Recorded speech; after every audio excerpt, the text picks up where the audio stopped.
Walang makalusot na tira ng bossing sa haba ng galamay ni Bolbol. Nagpa-block party ang higante ng TNT. Pinakita na naman ang kanyang malagard na handles. Sagupaan ng dalawang higante, Bolbol versus Robert Upshaw. Grabe ngang pukpukan agad nila sa loob. Supalpal ang inabot ni Upshaw dito kay Bolbol. Pero maya-maya bumawi naman itong si Upshaw. Kinaldag si Bolbol sabay dinakdakan pa. Grabe yung diin ng dakdak niya. Halatang gigil na gigil. Grabe naman itong galaw ni Bolbol. Crossover sabay posterize kay Abu Tratter. Nagpakita na naman ng malaki din na galawan.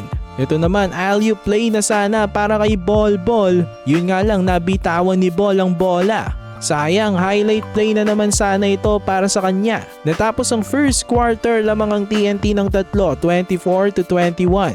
Second quarter, Bolbol tumakdak na naman. Grabe talaga ang nilalaro nito ni Bolbol. Pero ito namang si Upshaw ay naka 4 points na naman. Pangalawa na nga niya ito sa game. Susubukan ulit dumakdak ni Upshaw. Supalpal na naman ang inabot kay Bolbol. At the half, lamang ang TNT 52-40. Meron ng 21 points agad si Bolbol dito sa first half.